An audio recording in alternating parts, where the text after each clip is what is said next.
Hello friends, welcome to secret of சமையல். இன்னைக்கு நம்மளோட சேனல்ல நாம பார்க்க போறது ஒரு ஈஸியான சாக்லேட் கேக் ரெசிபி. உங்களுக்கு திடீர்னு கேக் சாப்பிடணும் போல இருக்குதுன்னா, இந்த சாக்லேட் கேக்கை ஈஸியா செஞ்சிடலாம். ஒரு 20 மினிட்ஸ்ல செஞ்சே முடிச்சு சாப்பிட்றலாம். அந்த மாதிரி சூப்பரா இருக்கும். சரி வாங்க வீடியோக்குள்ள போயிடலாம். இந்த சூப்பரான ஜூஸியான ஒரு சாக்லேட் கேக் எப்படி செய்யலாம்னு பார்க்கலாம் வாங்க. ஒரு மிக்சிங் பவுல் எடுத்துக்கோங்க. இதுல வந்துட்டு 1/3 கப் அளவுக்கு தயிர் சேர்த்திக்கலாம். இந்த தயிர் கூட 1/2 டீஸ்பூன் குக்கிங் சோடா, நம்ம இதுக்கு பஜ்ஜிக்கெல்லாம் யூஸ் பண்ணுவோம்ல அந்த சோடா. இதை ஃபர்ஸ்ட் நல்லா இந்த தயிரோட மிக்ஸ் பண்ணி விட்டுறலாம். இந்த மாதிரி ஒரு விஸ்க் யூஸ் பண்ணி நல்லா மிக்ஸ் பண்ணி விடுங்க. மிக்ஸ் பண்ணவே பபிளா வருது பாருங்க.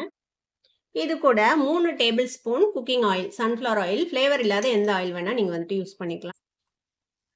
இதோட கலந்து விட்டுருங்க. எண்ணெயும் நல்லா தயிரோட மிக்ஸ் ஆயிடுச்சு. இது கூட 1/3 கப்பு பால், தயிர் எவ்வளோ எடுத்தோமோ அதே அளவுக்கு பால், இதையும் நல்லா மிக்ஸ் பண்ணி விட்டுறலாம். இது கூட ஒரு 1/4 கப் அளவுக்கு சர்க்கரையை பொடி பண்ணி எடுத்து வச்சிருக்கிறேன். பவுடர் சுகர் இதில் சேர்த்து அதையும் மிக்ஸ் பண்ணி போகிறோம்.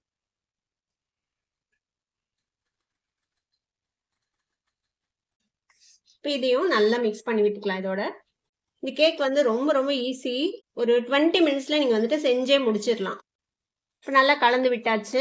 இந்த சர்க்கரையும் நல்லா இதோட மிக்ஸ் ஆயிடுச்சு. இப்போ மைதா மாவு வந்துட்டு ஒரு 1/2 கப் எடுத்துருக்கிறேன். இந்த 1/2 கப் மைதா மாவு இதில் சேர்த்திக்கலாம். குவான்டிட்டி கம்மியாக தான் இருக்கிறதுனால நான் வந்துட்டு இதை சலிக்கலை. நீங்கள் சலிச்சு வேணாலும் போட்டுக்கோங்க. ஒரு 2 டேபிள் ஸ்பூன் வந்துட்டு கோகோ பவுடர், அதையும் இதில் சேர்த்திக்கலாம். இதையும் நல்லா கலந்து விட்டுறலாம்.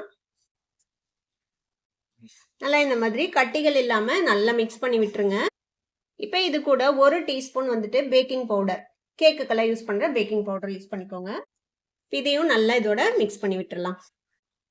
நல்லா எல்லா பக்கமும் பேட்டர்லாம் மிக்ஸ் ஆகிற மாதிரி இதை வந்துட்டு ஜென்டிலாக மிக்ஸ் பண்ணி விட்டுருங்க. இந்த மாதிரி கொஞ்சம் தண்ணியாக தான் இருக்கும் இந்த பேட்டர். இப்போ பேக்கிங் பவுடரும் போட்டு நல்லா மிக்ஸ் பண்ணியாச்சு. ஒரு கேக் டின் எடுத்துக்கலாம். இதை வந்து நல்லா ஆயில் வச்சு கிரீஸ் பண்ணி வச்சுருக்கேன். நான் வந்து இதை டீமோல்டு பண்ண போகிறதில்ல, அப்படியே ஸ்கூப் பண்ணி தான் சாப்பிட போகிறேன். அதனால பட்டர் பேப்பரோ இல்லை மாவு வச்சு டஸ்ட் பண்ணவோ இல்லை. நீங்கள் இதை டீமோல்ட் பண்ணணும் அப்படின்னு நினச்சிங்கன்னா கீழே வந்து பட்டர் ஷீட் போட்டுக்கோங்க. இப்போ இந்த பேட்டரை வந்துட்டு நம்ம இதை டின்னில் ஊற்றிடலாம். இப்போ இதை வந்து லைட்டாக டேப் பண்ணிக்கோங்க. ஒரு பேனை வந்துட்டு ப்ரீ ஹீட் பண்ணுறதுக்கு அடுப்பில் வச்சுருக்கேன். ஒரு 10 நிமிஷம் நல்லா ப்ரீ ஹீட் பண்ணிக்கோங்க. இந்த மாதிரி ஹோல் இருந்ததுன்னா அதையும் இந்த மாதிரி ஏதாவது வச்சு க்ளோஸ் பண்ணிடுங்க. உள்ளே வந்துட்டு இந்த மாதிரி ஒரு கிரேட் போட்டு வச்சுக்கோங்க. இப்போ நம்ம ரெடி பண்ண இந்த கேக் டின் எடுத்து உள்ளே வச்சிடலாம். இது வந்து ஒரு 15-16 நிமிஷத்தில் பேக் ஆயிரும். லோ ஹீட்டில் வச்சுக்கோங்க. இது பேக் ஆகட்டும். ஒரு 15 மினிட்ஸ் கழிச்சு நம்ம செக் பண்ணி பார்ப்போம். ஒரு 75 கிராம் அளவுக்கு டார்க் காம்பவுண்ட் எடுத்து வச்சிருக்கிறேன். இப்போ இதில் வந்துட்டு நம்ம க்ரீம் ஒரு 3 டேபிள் ஸ்பூன் அளவுக்கு சுட வச்சு ஊற்றிக்கலாம். இந்த சூட்லேயே வந்துட்டு இந்த சாக்லேட் வந்து மெல்ட் ஆகிடும். இதை வந்து நல்லா மிக்ஸ் பண்ணி கலந்துக்கலாம். நம்மளோட சாக்லேட் கனாஷ் வந்து ரெடி ஆயிடுச்சு. இப்போ நம்மளோட கேக் வந்து பேக் ஆயிடுச்சு. எனக்கு பேக் ஆகிறதுக்கு 18 நிமிஷம் ஆச்சு. இது வந்து கொஞ்சம் முன்ன பின்ன ஆகலாம் டைம் உங்களுக்கு. 15 நிமிஷத்துலேருந்து செக் பண்ணி பாருங்க. அதுக்கப்புறம் பேக் ஆகாமல் இருந்துச்சுன்னா அதுக்கப்புறம் ஒரு 2-3 நிமிஷம் நீங்கள் விட்டிங்கன்னா பேக் ஆகிடும். பாருங்க, நான் செக் பண்ணிட்டேன். இது வந்துட்டு நல்லா ரெடி ஆயிடுச்சு. இந்த மாதிரி ஒரு நைஃப் வச்சு குத்தி பார்த்தீங்கன்னா நீட்டாக வரும். இப்போனா நம்மளோட கேக் ரெடி ஆயிடுச்சு அப்படின்னு அர்த்தம். இப்போ நம்மளோட கேக் ரெடி ஆயிடுச்சு. இதுக்கு மேலே நம்ம ரெடி பண்ணி வச்சுருக்க இந்த சாக்லேட் கனாஷ் ஊற்றிடலாம். சூடாக இருக்கும் போதே நீங்கள் ஊற்றிடலாம். நாம் இதை வந்து டீமோல்ட் பண்ண போகிறதில்ல, நம்ம அப்படியே தான் ஸ்கூப் பண்ணி சாப்பிட போகிறோம். நல்லா எல்லா பக்கமும் ஸ்ப்ரெட் பண்ணி விட்டுருங்க.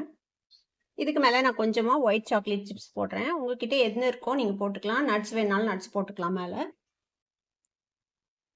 அவ்வளோதான், சூப்பரான நம்மளோட சாக்லேட் கேக் ரெடி ஆயிடுச்சு. இதை நீங்கள் ஃப்ரிட்ஜில் வச்சும் செட் பண்ணி சாப்பிடலாம். ஃப்ரிட்ஜில் வச்சிங்கன்னா கொஞ்சம் இந்த கனாஷ் வந்து செட் ஆயிரும். சூடாகவும் சாப்பிடலாம். ரொம்பவே நல்லாயிருக்கும், நல்லா ஜூஸியாக. கண்டிப்பாக ட்ரை பண்ணி பாருங்கள். ட்ரை பண்ணி பார்த்துட்டு எப்படி இருந்தது அப்படின்னு கமெண்ட்ஸில் ஃபீட்பேக் கொடுங்க. வீடியோ உங்களுக்கு பிடிச்சிருந்ததுன்னா சப்ஸ்கிரைப் பண்ணுங்கள். பக்கத்தில் இருக்கிற பெல் ஐக்கானை கிளிக் பண்ணிருங்க.